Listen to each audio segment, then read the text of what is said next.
ভারত পাকিস্তানের মধ্যে যুদ্ধবিরতিতে তৃতীয় কোনো দেশের ভূমিকা ছিল না। ভারত পাকিস্তান নিজেরাই ওই সিদ্ধান্ত গ্রহণ করেছে বলে জানিয়েছেন ভারতের পররাষ্ট্র সচিব বিক্রম মিশ্রি। ১৯ মে ভারতের পররাষ্ট্র মন্ত্রণালয়ের সংসদীয় স্থায়ী কমিটির বৈঠকে বিক্রম মিশ্রি উপস্থিত হয়ে অপারেশন সিঁদুর নিয়ে সদস্যদের বিভিন্ন প্রশ্নের উত্তর দেন। এই কমিটির চেয়ারম্যান কংগ্রেস নেতা লোকসভার সদস্য শশী থারুর। বৈঠকে অন্যদের মধ্যে উপস্থিত ছিলেন তৃণমূল কংগ্রেসের অভিষেক বন্দ্যোপাধ্যায়, কংগ্রেসের রাজীব শুল্কা, দীপেন্দ্র হুডা, বিজেপির অপরাজিতা ষড়ঙ্গী, অরুণ গোভিল, এআইএমআইএ সদস্য আসাদুদ্দিন ওয়েসি।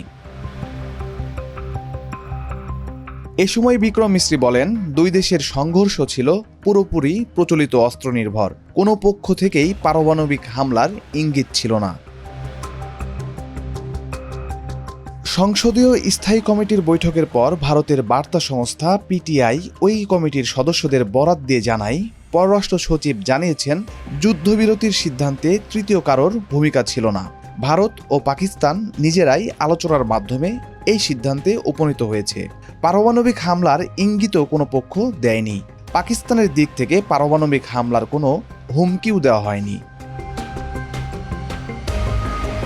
এদিকে দুই দেশকে যুদ্ধবিরতিতে রাজি করানোর কৃতিত্ব দাবি করেছেন যুক্তরাষ্ট্রের প্রেসিডেন্ট ডোনাল্ড ট্রাম্প। জোরের সঙ্গে একথাও তিনি বলেছেন, যুদ্ধবিরতিতে রাজি না হলে দুই দেশের সঙ্গে বাণিজ্য চুক্তি করা হবে না।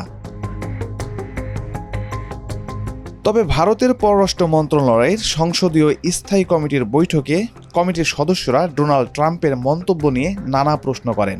প্রত্যেকের প্রশ্নের জবাবে মিশ্রি বলেন, 4 দিন সংঘর্ষের পর দুই দেশের সামরিক অভিযান সংক্রান্ত মহাপরিচালক ডিজিএমওরাই নিজেদের মধ্যে আলোচনার ভিত্তিতে যুদ্ধবিরতিতে রাজি হন। অন্য কোনো দেশের ভূমিকা ছিল না। যা কিছু সিদ্ধান্ত তা নেওয়া হয়েছে দ্বিপক্ষীয় স্তরেই। যদিও ট্রাম্পের দাবি খারিজ করে ভারতের প্রধানমন্ত্রী নরেন্দ্র মোদি এখনও কোনো মন্তব্য করেননি।